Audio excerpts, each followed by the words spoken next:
How about creating stickers of you for WhatsApp? For free. Let's start. 2 quick steps.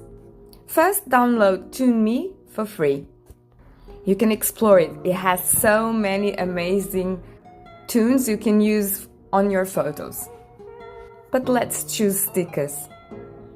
Choose one of your photos. That's it. Second step, let's go to our WhatsApp. Click this icon and you'll see your stickers.